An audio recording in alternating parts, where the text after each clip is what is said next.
En esta hora vamos a estudiar el último capítulo del libro de Daniel, el capítulo 12.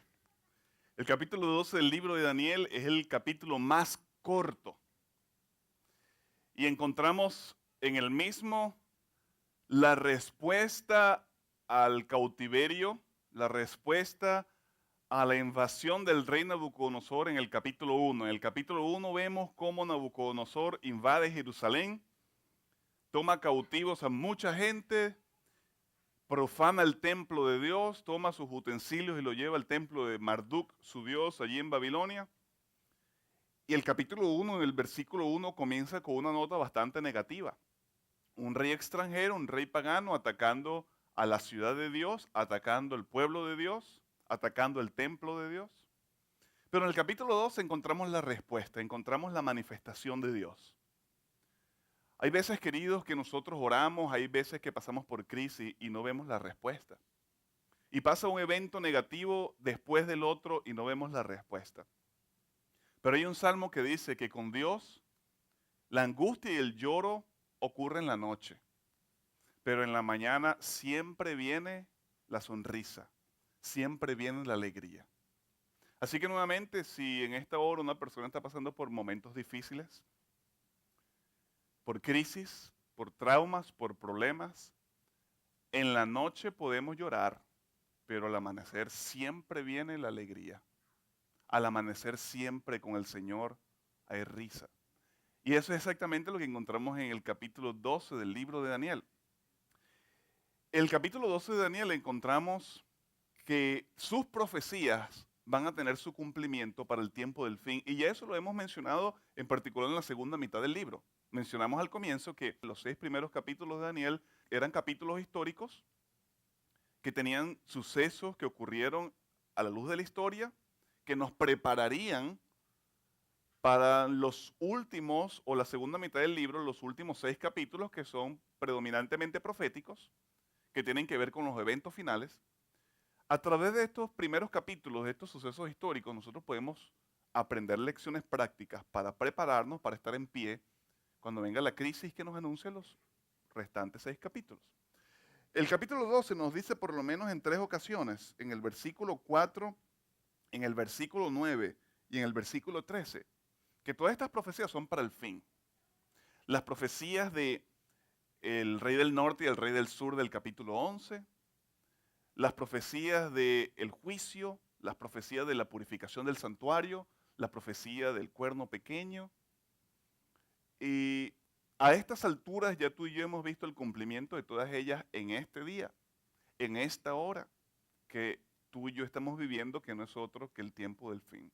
El versículo 4 dice, pero tú, Daniel, cierra las palabras y sigue el libro hasta el tiempo del fin. Es decir, el libro de Daniel se cerraría hasta el tiempo del fin. Daniel se escribió unos 500 años antes de Jesucristo, por lo menos. Así que en todo ese periodo de tiempo, hasta el tiempo que tú y yo estamos viviendo, muchas personas desconocerían del libro de Daniel. El tiempo del fin, si hay que colocarle un periodo o una fecha, comenzó en el año 1798, cuando se le da la herida mortal al cuerno pequeño, o a la bestia, Apocalipsis capítulo 13. Dice entonces que el libro de Daniel sería sellado, las personas no lo entenderían. Nota la segunda parte, muchos correrán de aquí para allá y la ciencia se aumentará. Cuando Daniel dice que en los días del fin la ciencia se aumentará, él no está hablando tanto acerca del avance científico o tecnológico. Él está hablando más acerca del conocimiento de las profecías. La palabra conocimiento en el original hebreo, así también como en el latín, se deriva de la palabra ciencia. Así que Daniel está hablando, cuando dice que la ciencia va a aumentarse, no de los satélites, no necesariamente de las computadoras o del internet, sino del conocimiento profético. Es decir, después del año 1798, después de los 1260 años, ¿qué ocurriría? Ocurriría que las profecías de Daniel serían abiertas. Ya Daniel no sería un libro sellado. Ya Daniel no sería un libro cerrado. Las personas comenzarían a estudiarlo, las personas comenzarían a descubrir las profecías, los eventos finales revelados en Daniel y muchas personas tomarían sus decisiones. Cuando Daniel dice que el conocimiento aumentaría, la ciencia aumentaría, entonces es conocimiento de las profecías, conocimiento de los últimos días, conocimiento de los eventos finales, por supuesto. Dios utilizaría el avance de la tecnología para que este mensaje profético se esparza. Y sin ir muy lejos, esto está ocurriendo en este contexto. Hay personas que estarán viendo este mensaje o lo están viendo por televisión, otros lo están escuchando por audio, otros lo están viendo por el internet. Dios ha promovido el avance de la tecnología con una finalidad, para que su palabra, en particular las profecías bíblicas, lo que tiene que ver con los eventos finales, las personas lo escuchen. Así que todas las personas hoy día tienen acceso. Cada individuo tiene acceso a entender el libro de Daniel. Jesús mismo dice en Mateo 24, el que lea el libro de Daniel lo entiende. Hay muchas personas que dicen, oh, el libro de Daniel no se puede entender. Hay muchos líderes religiosos que dicen, oh, es muy difícil. Pero no, todas sus profecías están al alcance de todos. El poder entenderlo está al acceso de todos. Recuerda, en la última hora de la historia de este mundo, cada persona va a tener que tomar una decisión. Y nadie va a poder decir, yo no sabía. Nadie va a poder decir, a mí nadie me dijo. Nadie va a poder decir, yo no tuve acceso. Y eso me hace recordar de un caballero que hablamos en la sesión anterior, un ateo, que escribió un libro titulado ¿Por qué yo no soy un cristiano? Bertrand Russell, en el mismo siglo XX. Un periodista en cierta ocasión le preguntó a Russell, que al propósito ganó el premio Nobel, usted ha defendido su postura que Dios no existe, pero ¿qué ocurriría si realmente Dios existe? Y usted tarde o temprano tiene una cita con Él cara a cara. ¿Qué le respondería? ¿Y ustedes saben cuál fue la respuesta de Russell? Russell le respondería a Dios, yo no creí en ti porque tú no me diste suficiente evidencia de tu existencia. No me diste suficiente evidencia. ¿Cuán equivocado estaba Russell? Nadie va a poder decirle a Dios o al universo, yo no creí porque no tenía evidencia. Yo no sabía, yo no tuve acceso. Y hemos hablado que en el libro de Daniel encontramos el método de Dios. Y el método de Dios es que el Señor anuncia un mensaje. Anuncia que va a venir una crisis. Da suficiente tiempo. Y al final del tiempo, ¿qué ocurre? Dios ejecuta. Y eso lo encontramos en la experiencia de Noé. Dios le dice a Noé, construye un arca en una época donde no llovía. La Biblia dice que de la tierra subía vapor que regaba las matas, las plantas. No existía tal cosa como lluvia. Construye un arca y tú predicas que va a venir un diluvio universal. Y que las personas tienen que colocarse, salvarse dentro del arca. El arca es el único medio de salvación. Cada martillazo que Noé daba era un mensaje, una amonestación. También la Biblia dice que los hombres de ciencia, que los filósofos, que los más intelectuales venían y se burlaban de Noé. ¿Por cuánto tiempo estuvo anunciando Noé que venía un diluvio? 120 años. Se cumplen los 120 años, se cumple el tiempo que Dios da.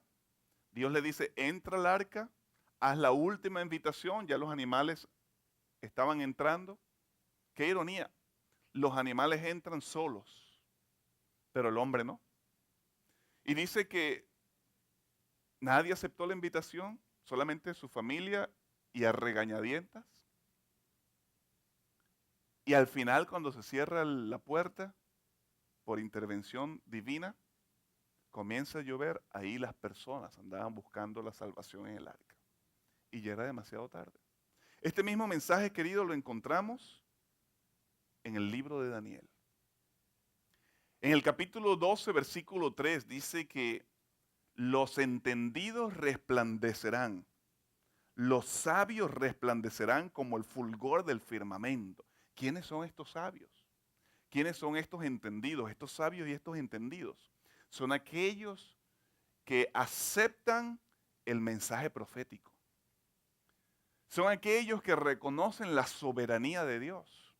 Son aquellos que aceptan que Dios tiene control del universo y que en esta lucha cósmica, en este gran conflicto, se colocan del lado de Dios, a pesar de la crisis, a pesar de los problemas. Estos son los sabios, estos son los entendidos del versículo 3. Y dice el texto que resplandecerán como el amanecer, como el fulgor.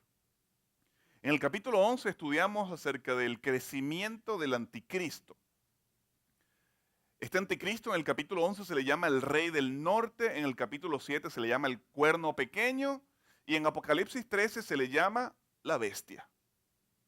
Así que el cuerno pequeño, la bestia, el rey del norte y el anticristo son uno y el mismo personaje y ya lo estudiamos, ya lo identificamos para no estar engañados.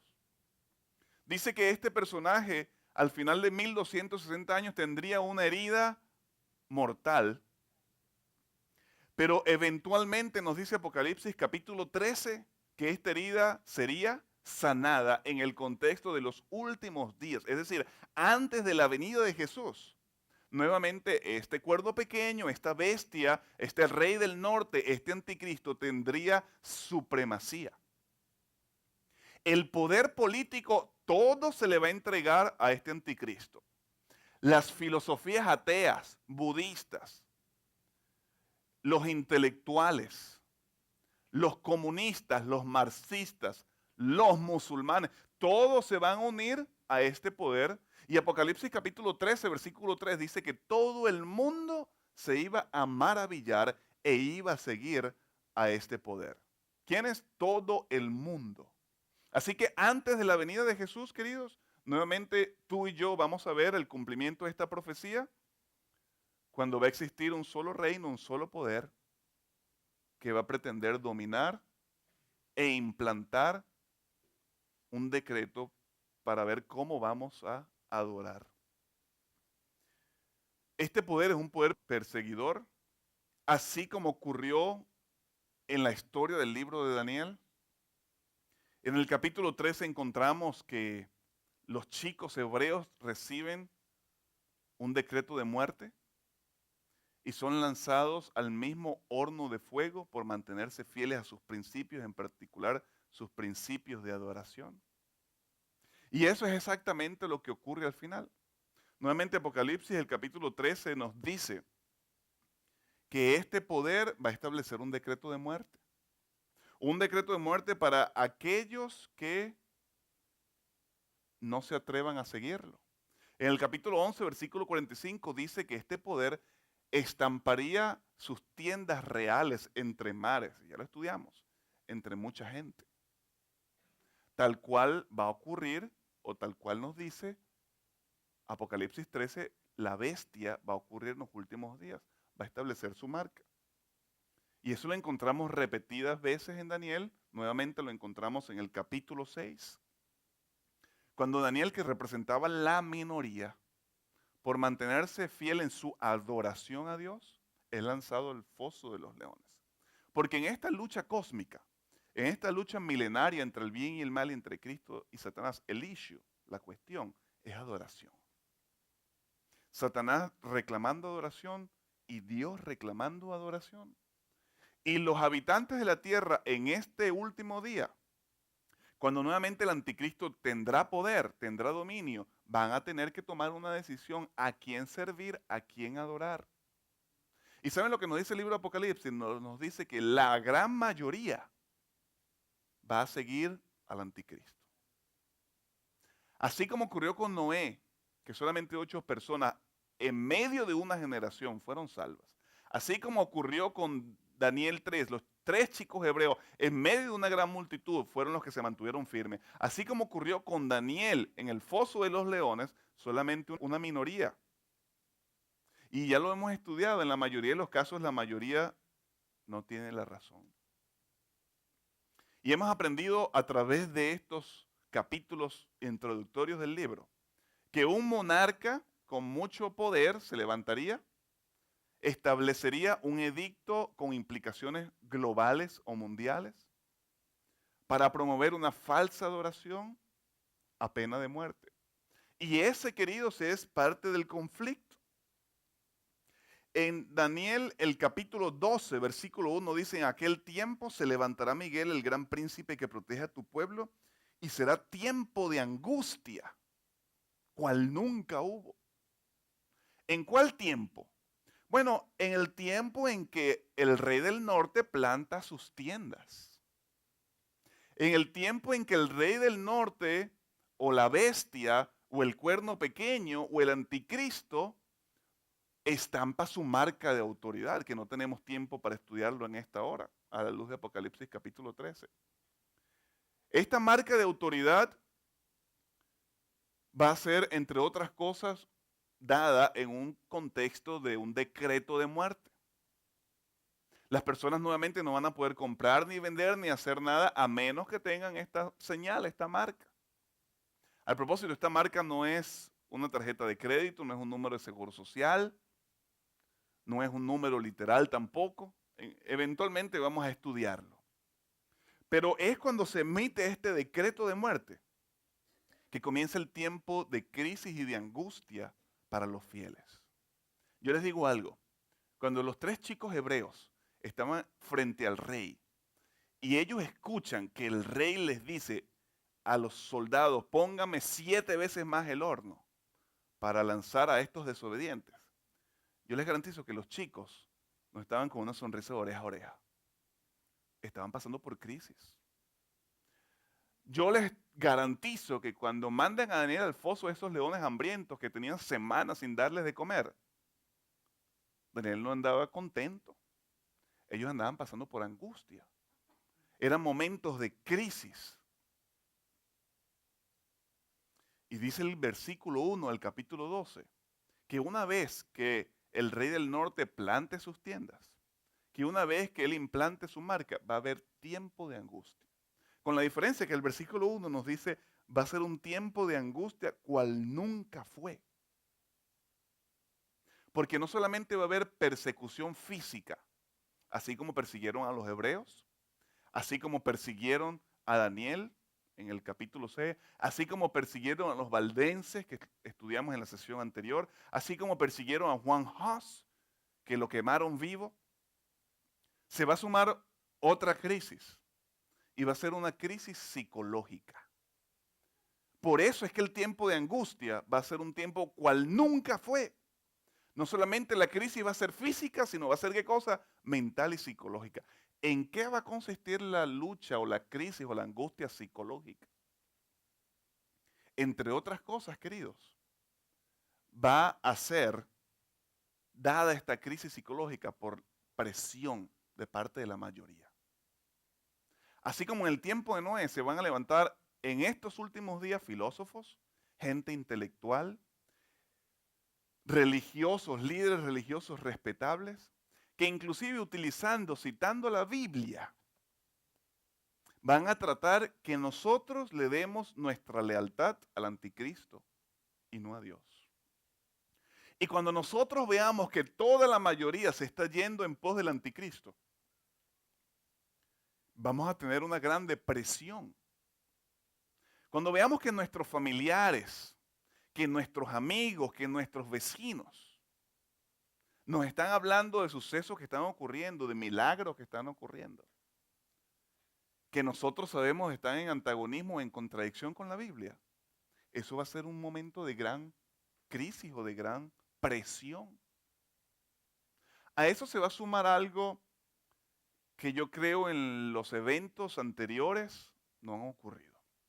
Escúchenme bien. La crisis va a ser tan grande, y me estoy refiriendo a la crisis o la angustia psicológica, que aún nuestros sentidos nos van a engañar. Es decir, vamos a ver cosas y vamos a escuchar cosas que evidentemente están tomando lugar, están pasando, pero al mismo tiempo están en contradicción con la verdad bíblica. Y cuando venga una persona y nos diga: no viste esto, no oíste aquello, todos lo vieron, ¿cómo es que tú dices que no? Apareció. ¿Cómo tú dices que no es real? Entonces allí va a ser una tremenda angustia. Pero no debemos olvidar lo que nos dice Apocalipsis 13:14. Apocalipsis 13:14 dice, con las señales que se le permitió realizar en presencia de la primera bestia, engaña a los habitantes de la tierra y les manda que hagan una imagen de la bestia que tuvo la herida de espada y vivió. Apocalipsis 13:14 dice que con las señales que este poder hace va a engañar a todo el mundo. Con los milagros que se hacen va a engañar a todo el mundo de modo que los habitantes de la tierra le den su lealtad ¿a quién? Al anticristo. Y tengan o estén envueltos en la falsa adoración. La presión psicológica va a aumentar cuando nosotros nos preguntemos, ¿será que es cierto lo que yo estoy creyendo? ¿Será que todo el mundo está equivocado y yo no? ¿O será lo inverso? Cuando tú y yo, queridos, estemos viendo cosas, oyendo eventos que nuevamente están en contraste con la Biblia, pero lo estamos viendo y lo estamos oyendo. Cuando todos nuestros familiares, nuestros hijos, nuestros vecinos van en pos de este poder y nosotros seguimos como fanáticos, así como le decían a Noé, tratando de ser fieles a Dios y a su palabra. Cuando vemos esos milagros y esas señales y nosotros seguimos, va a llegar un momento en que vamos a decir, ¿será que estamos bien nosotros? ¿O será que somos nosotros los que estamos mal? Pero recordemos que Satanás es el padre de todo engaño. Juan 8:44 dice que Jesús, vosotros sois vuestro padre el diablo y queréis satisfacer los deseos de vuestro padre. Él era homicida desde el principio y no se basaba en la verdad porque no hay verdad en él. Cuando habla mentira de lo suyo propio habla porque es mentiroso y padre de la mentira. Así que la crisis que se aproxima en estos últimos días es grande, no solamente porque es una crisis, una angustia física, porque vamos a recibir persecución. Más que la persecución, va a ser una crisis mental, va a ser una angustia mental, una angustia psicológica. Todo el mundo en contra de nosotros, nuestros sentidos nos engañan. Vemos señales milagrosas por todas partes. Evidentemente, todas ellas vienen ¿de quién? Del padre de la mentira, para que nosotros le demos nuestra lealtad al anticristo. El versículo 12 dice, bienaventurado el que espera. Y aquí encontramos, querido, parte de la respuesta. En medio de la crisis que se avecina, la clave está en esperar. La esperanza, dicen en mi pueblo, es lo último que se pierde. Nosotros por ningún momento, por ningún motivo, debemos de dejar la esperanza en que las profecías bíblicas, las promesas del Señor se van a cumplir. Así que en medio de esa crisis nosotros tenemos que esperar. En otras palabras, enfrentamos la crisis desde una perspectiva positiva. Dice Apocalipsis capítulo 3, versículo 11, yo vengo pronto, retén lo que tienes. Es decir, ten esperanza para que ninguno tome tu corona. Dice Apocalipsis 14:12, aquí está la paciencia de los santos. La palabra griega para paciencia en este pasaje se traduce mejor como perseverancia. Los que guardan los mandamientos de Dios y tienen la fe de Jesús. Así que en medio de la crisis nosotros necesitamos paciencia. En medio de la crisis nosotros necesitamos perseverar en nuestra relación con Jesús en estos últimos días. Dice el profeta Jeremías en el capítulo 30, versículo 7, cuán grande es aquel día, tanto que no hay otro semejante, tiempo de angustia para Jacob, pero de ella será librado. Jeremías capítulo 30, versículo 7. ¿Por qué es un tiempo de angustia? Porque es un gran día. Número uno, los que enfrentan esta crisis son una minoría. Número dos, están enfrentando persecución física. Número tres, están enfrentando una crisis o una presión psicológica. Y es en medio de esta grande crisis cual nunca ha habido. Es en medio de esta grande angustia que tú y yo no tenemos idea. Que dice el versículo 1 del capítulo 12, en medio de esa crisis, en medio de esa angustia, se levantará Miguel. Y ya aprendimos, queridos, que Miguel es un grito de guerra en el idioma hebreo, en el vocabulario hebreo. Ya aprendimos también que Miguel quiere decir quien es como Dios, que Miguel es el arcángel, el jefe de los ejércitos de los ángeles del cielo. Miguel no es otro que Jesús, quien tiene autoridad sobre la vida y sobre la muerte, aquel que viene siempre en defensa sobre su pueblo, aquel gran guerrero que vio Josué con su espada desenvainada en el capítulo 5 del libro que lleva su nombre, era Miguel. Y en medio de la crisis, en medio de la tormenta, en medio de la grande angustia, se va a levantar Miguel. ¿Qué quiere decir que se va a levantar Miguel? Bueno, si Miguel se va a levantar, es porque estaba sentado. Y en el capítulo 7 de Daniel, nos dice en el contexto de la escena del juicio, que en la corte cósmica del universo, los libros están abiertos, el anciano de días y el protagonista, que es Miguel, están sentados. Vamos a leerlo. Capítulo 7, versículo 9. Mientras yo miraba, fueron puestos tronos y un anciano de muchos días se sentó. Ya estudiamos acerca de esto. Su vestido era blanco como la nieve. El versículo 10, un río de fuego salía delante de él, millares de millares le servían, millones de millones asistían ante él. El tribunal se sentó en juicio y los libros fueron abiertos. Y el versículo 13 dice, seguí mirando en la visión de la noche y vi con las nubes del cielo que venía como un hijo de hombre, llegó hasta el anciano de días y fue llevado ante él. Este hijo de hombre no es otro que Miguel, no es otro que Jesús, dice que es traído ante el anciano de días que estaba sentado. El anciano de días es el que preside este juicio. Así que por lo tanto el hijo del hombre Jesús se sienta. Está sentado para dirigir o para participar de este juicio, de esta purificación, que ya lo estudiamos.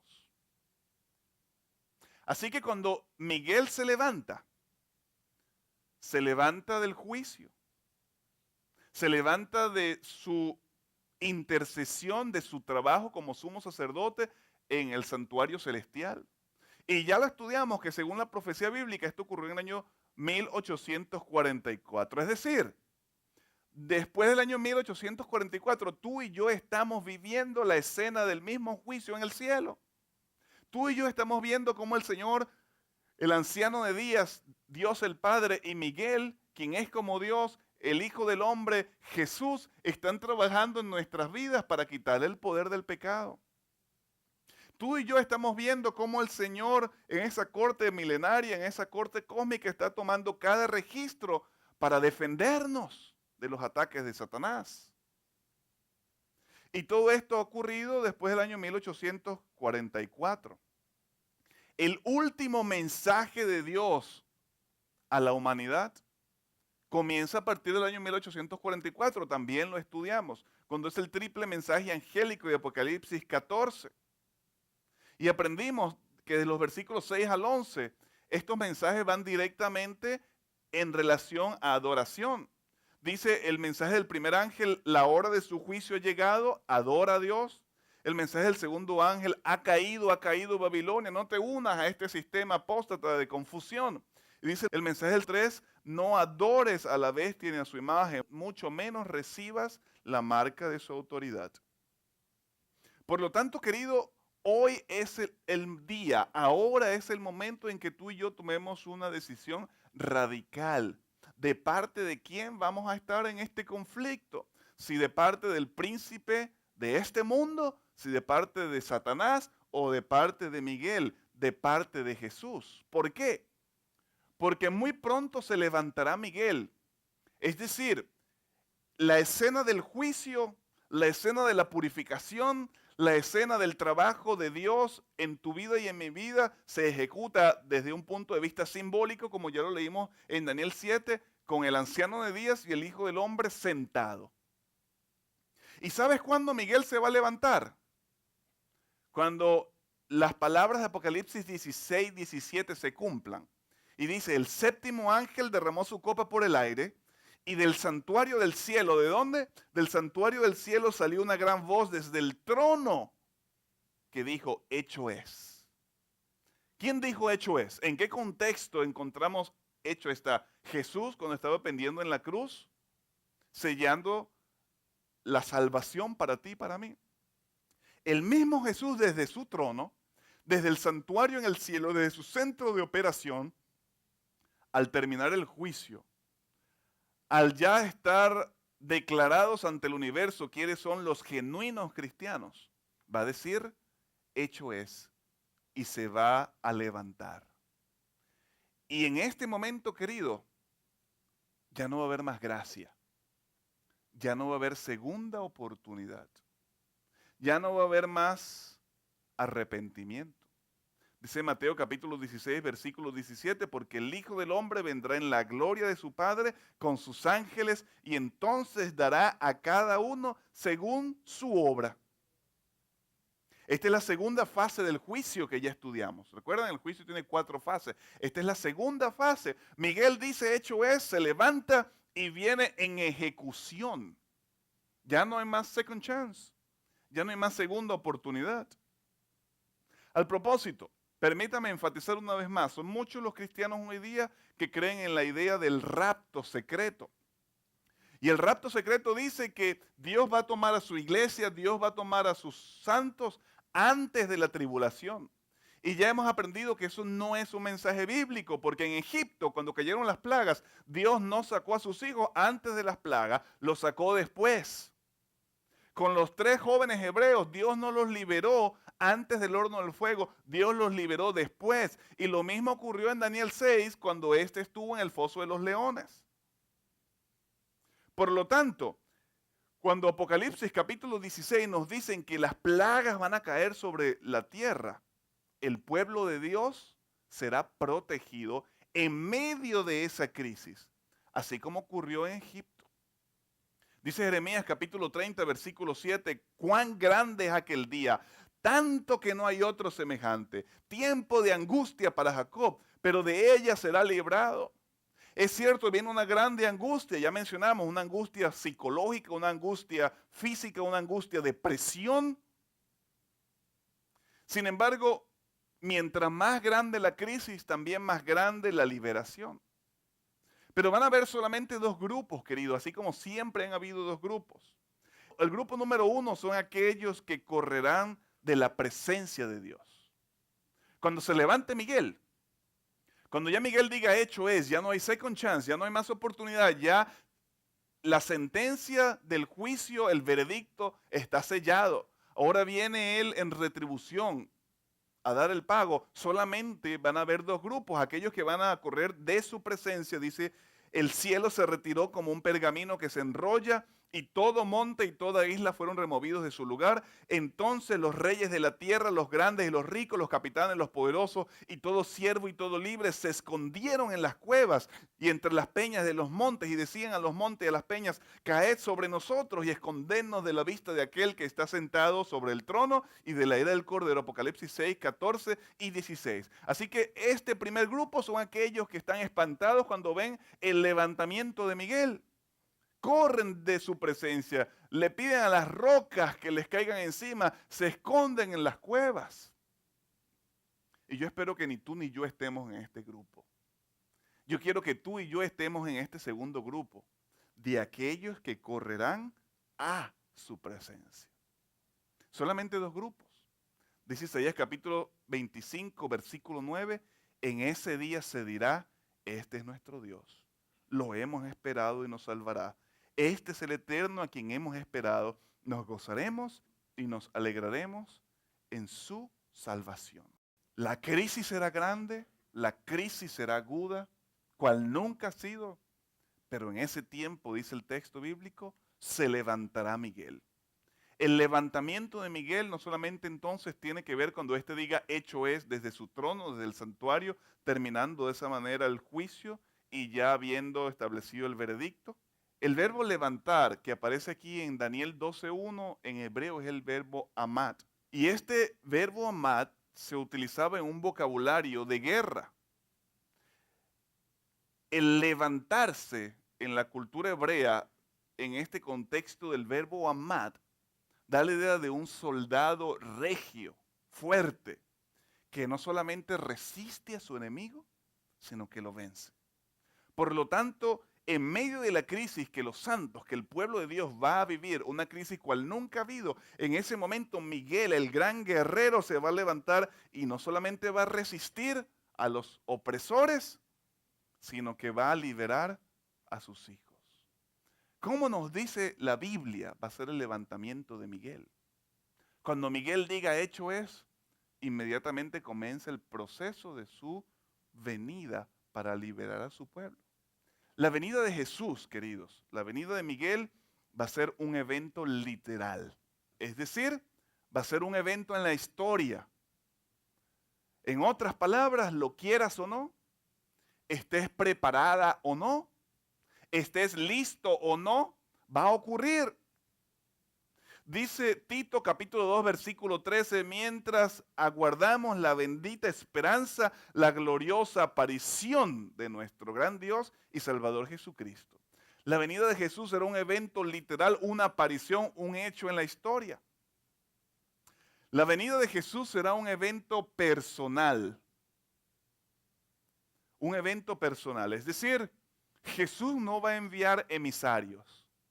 Miguel no va a enviar embajadores. Él mismo va a venir. Él se va a levantar y va a venir a buscar a sus hijos. Él mismo, dice Hechos capítulo 1, y dijeron ángeles en el contexto de la ascensión de Jesús. Varones Galileos, ¿por qué estáis mirando al cielo? Este mismo Jesús que ha sido llevado de vosotros al cielo volverá del mismo modo en que lo habéis visto ir al cielo. Hechos 1:11. Este mismo Jesús descenderá. Así que la venida de Jesús será un evento personal, pero también la venida de Jesús será un evento visible. Un evento visible. Dice Apocalipsis capítulo 1 versículo 7, mirad que viene con las nubes y qué cosa, y todo ojo le verá. Todo ojo de las personas que estén vivas en ese momento van a ver a Jesús.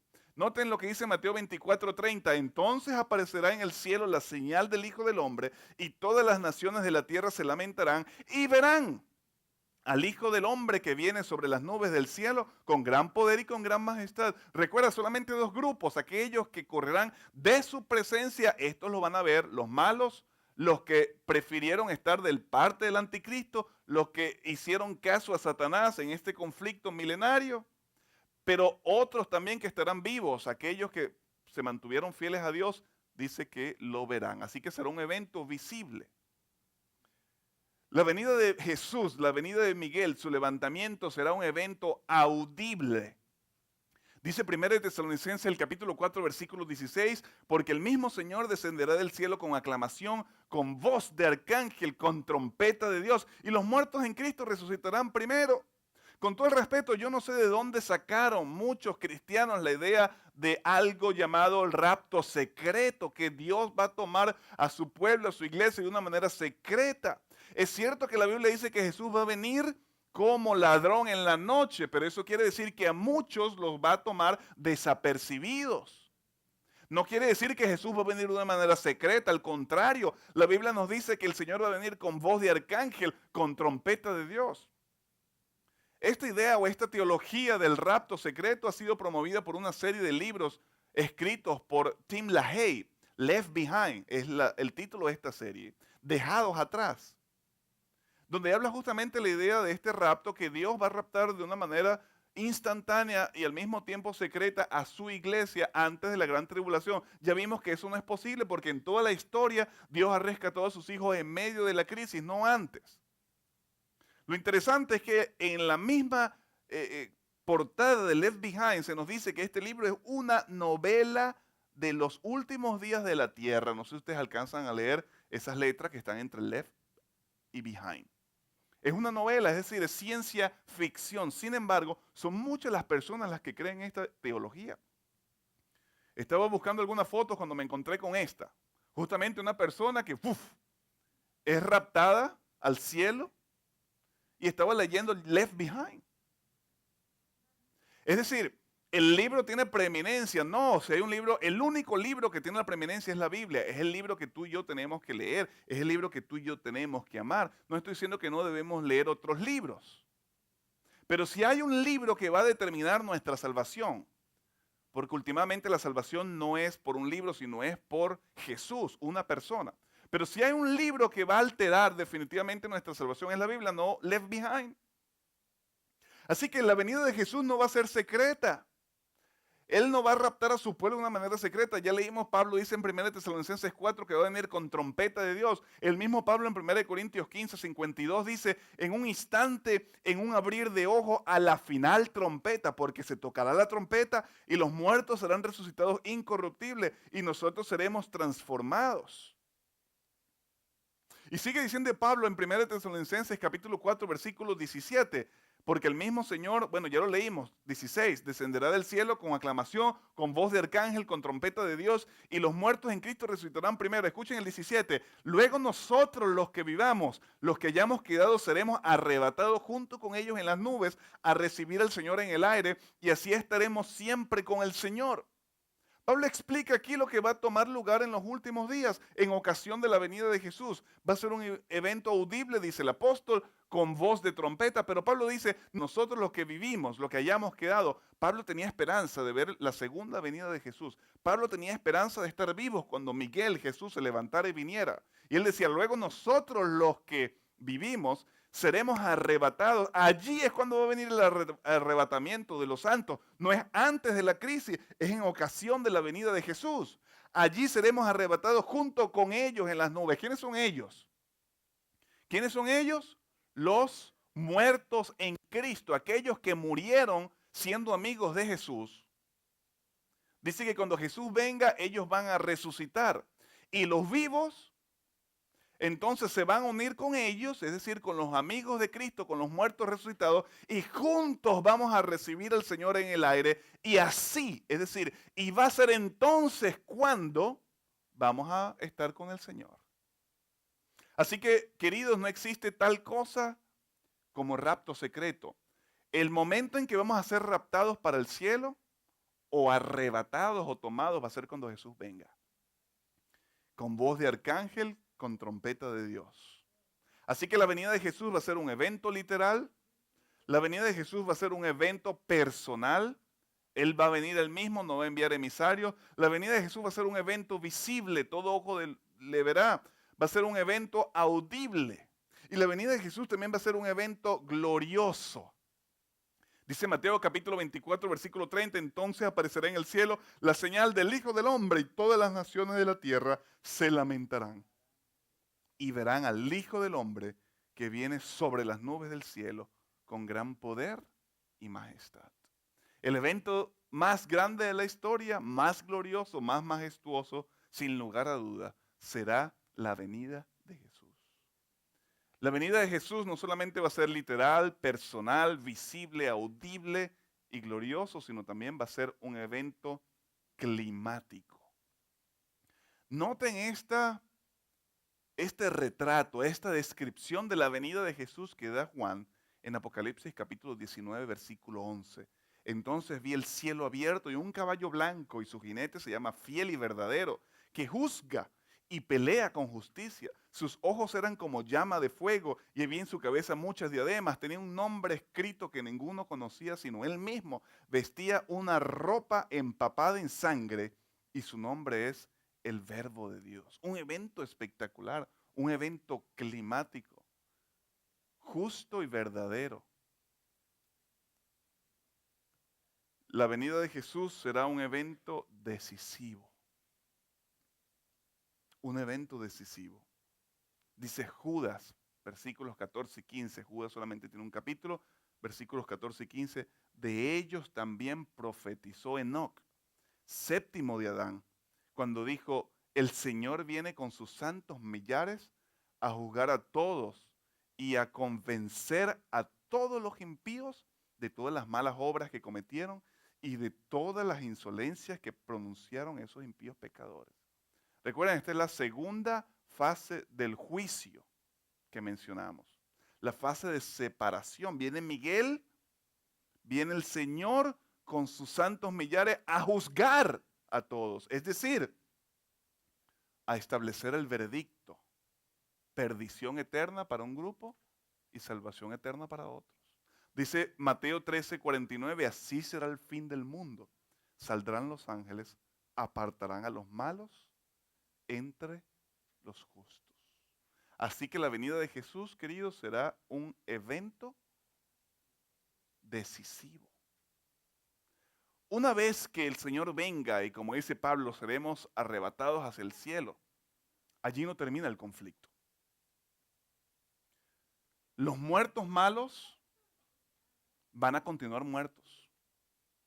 Solamente son los muertos amigos de Jesús los que van a resucitar primero. Los vivos malos van a ser tumbados, van a ser muertos con el resplandor de la venida de Jesús. Los amigos de Jesús que hayan sido muertos, ya lo estudiamos, van a ser resucitados junto con los vivos, van a ascender al cielo. Y la Biblia dice que vamos a reinar con Jesús por 1000 años. Vamos a estar en la presencia del Señor y vamos a estar en el cielo mismo. Entre otras cosas, vamos a estar juzgando, reinando. Y Apocalipsis 20 nos describe un panorama de lo que va a ser ese evento. En Apocalipsis capítulo 20, versículo 1, dice que Satanás va a estar como preso. Vamos a leerlo. El texto no está en la pantalla. Apocalipsis 21 dice, entonces vi un ángel que descendió del cielo con la llave del abismo y una grande cadena en su mano, prendió al dragón, esa serpiente antigua que es el diablo y Satanás, y lo ató por 1000 años, lo arrojó al abismo, lo encerró y selló para que no engañe más a las naciones hasta que se cumplan los 1000 años.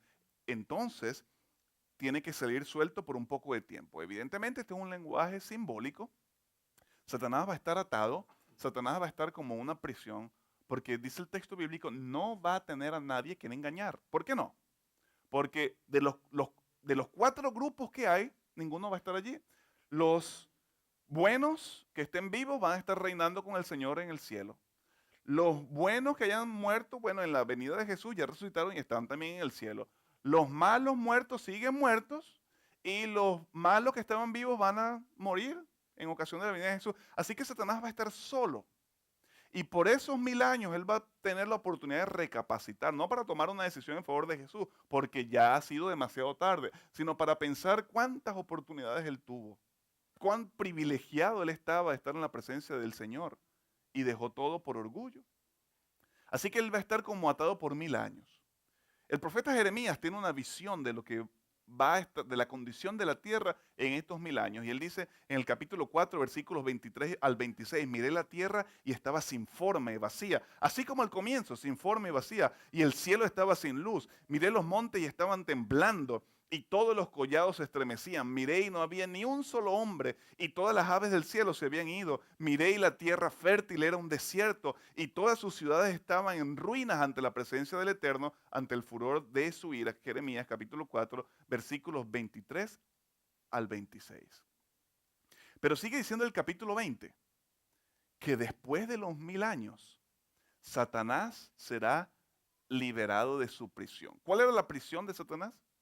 ¿En qué consistía la prisión de Satanás? ¿Era una celda literal? No, Satanás estaría en prisión, estaría atado porque no tendría a nadie a quien engañar. Por lo tanto, cuando se nos dice que Satanás va a estar ahora suelto, ahora va a tener la oportunidad de ¿qué cosa? De engañar nuevamente. Vamos a leer el pasaje. Apocalipsis capítulo 20. Noten, Miguel viene, Jesús viene, tal cual ya lo describimos, un evento literal, un evento, él mismo viene de una manera personal, de una manera visible, de una manera audible, de una manera gloriosa, de una manera climática, de una manera decisiva. Estamos con él reinando 1000 años en el cielo, mientras tanto Satanás está solo en este planeta, absolutamente solo. Pero dice el versículo 3, lo encerró, selló para que no engañe más a las naciones hasta que se cumplan 1000 años. Después tiene que ser suelto por un poco de tiempo. Dice el versículo 5, hablando de la primera resurrección, los demás muertos no volvieron a vivir hasta que se cumplieron los 1000 años. Versículo 6, lo que ya explicamos, los santos reinarán con Jesús por 1000 años. Ahora noten el versículo 7 del capítulo 20 de Apocalipsis. Cuando se cumplan los 1000 años, Satanás será suelto de su prisión. Y el versículo 8 dice, y saldrá a engañar a las naciones que están sobre los 4 ángulos de la tierra, Gog y Magog, a fin de reunirlos para la batalla. Y esta última frase, queridos, es muy triste. Dice, su número es como la arena del mar. Aquellos que tuvieron su tiempo para entregarle su vida a Jesús, pero lo rechazaron. Aquellos que rechazaron el último mensaje de amonestación. independientemente del tiempo en que vivían. Aquellos que se mantuvieron de parte del anticristo, aquellos que le dieron su autoridad, su amor, su lealtad al príncipe de las tinieblas y no a Miguel, en esta lucha cósmica, dice que serán como la arena del mar. Y nuevamente después del milenio, todos estos malos, todos estos reyes de la tierra, todos estos guerreros van a ser resucitados. Y el versículo 8 dice que nuevamente Satanás los va a engañar. Porque Satanás es el autor de la mentira misma. Él, ya lo estudiamos, Juan 8:44, es el padre de toda mentira. Homicida desde el principio. Y los va a engañar. Y dice el versículo 9, que después de los 1000 años, la nueva Jerusalén va a comenzar a descender del cielo. Y cuando ya la nueva Jerusalén se acerque a tocar la tierra, noten lo que dice el versículo 9, subieron a través de la ancha tierra. ¿Quiénes subieron?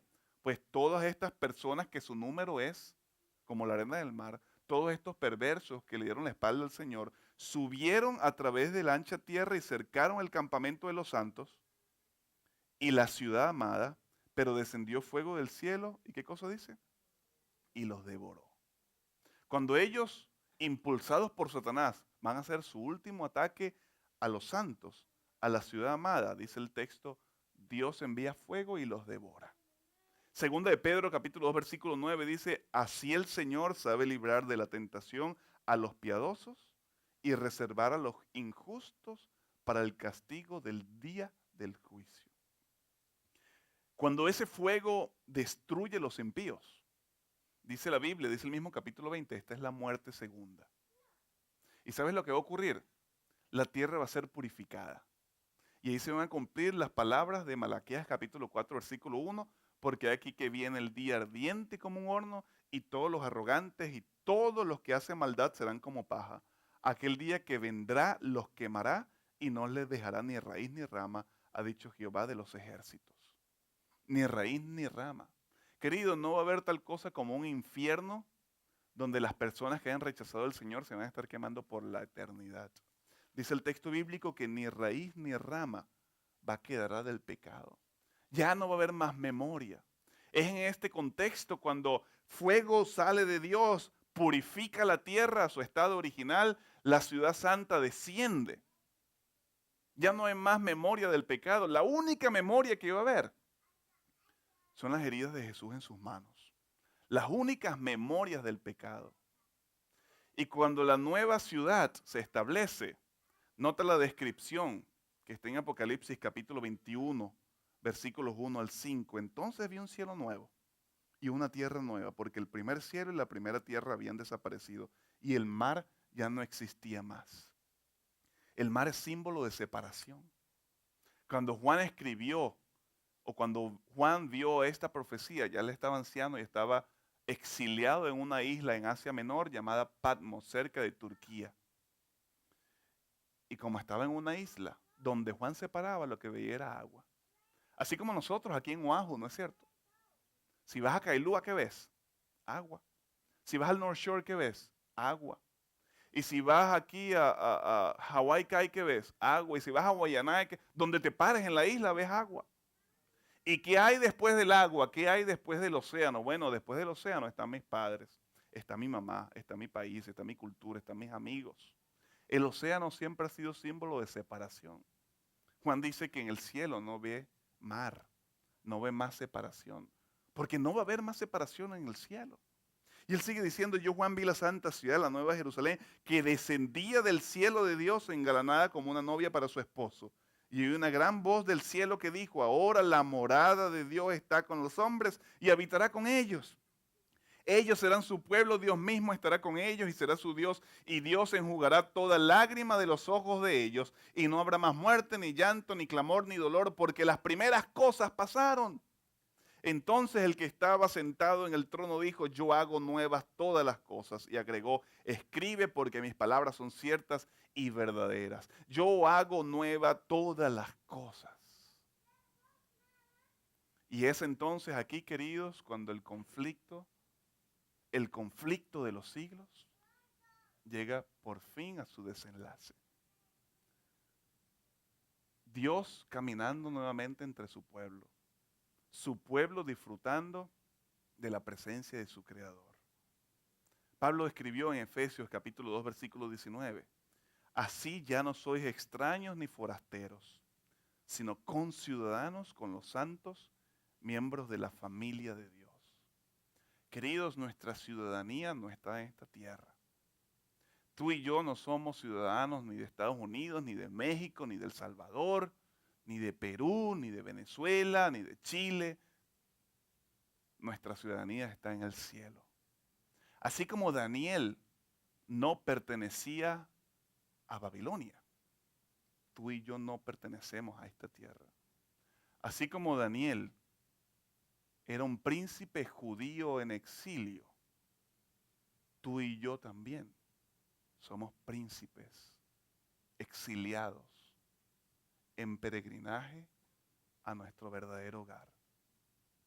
Concluyo este seminario con una cita espectacular que nos describe el momento en que el pueblo de Dios será liberado en medio de esa grande crisis y angustia cuando venga Miguel. Y también esta cita describe lo que vamos a hacer cuando estemos reinando por 1000 años y cómo vamos a estar nosotros cuando el Señor nuevamente establezca su reino en esta tierra ya purificada por los siglos de la eternidad. Pronto aparece en el este una pequeña nube negra, de un tamaño como la mitad de la palma de la mano. Es la nube que envuelve al Salvador y que a la distancia parece rodeada de obscuridad. El pueblo de Dios sabe que es la señal del Hijo del Hombre. En silencio solemne la contemplan mientras va acercándose a la tierra, volviéndose más luminosa y más gloriosa hasta convertirse en una gran nube blanca, cuya base es como fuego consumidor y sobre ella el arco iris del pacto. Jesús marcha al frente como un gran conquistador. Ninguna pluma humana puede describir la escena, ni mente mortal alguna es capaz de concebir su esplendor. Santos ángeles llevan niñitos a los brazos de sus madres. Amigos a quienes la muerte tenía separados desde largo tiempo, se reúnen para no separarse jamás y con cantos de alegría suben juntos a la ciudad de Dios. Luego se oye aquella voz más armoniosa que cualquier música que haya acariciado jamás el oído de los hombres y que dice, vuestro conflicto ha terminado. Venid benditos de mi Padre, heredar el reino preparado para vosotros desde la fundación del mundo. Allí en el cielo estaremos con toda facultad desarrollada, toda capacidad aumentada. La adquisición de conocimientos no cansará la inteligencia ni agotará las energías.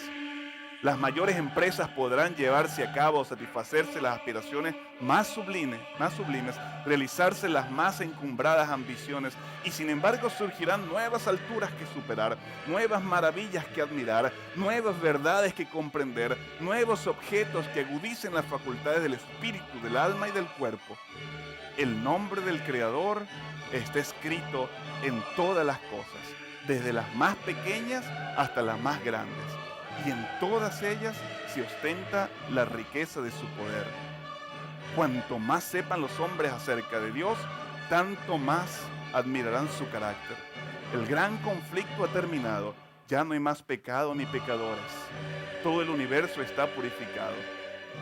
La misma pulsación de armonía y de gozo late en toda la creación. De aquel que todo lo creó manan vida, luz y contentamiento por toda la extensión del espacio infinito. Desde el átomo más imperceptible hasta el mundo más vasto, todas las cosas animadas e inanimadas declaran en su belleza sin mácula y en júbilo perfecto que Dios es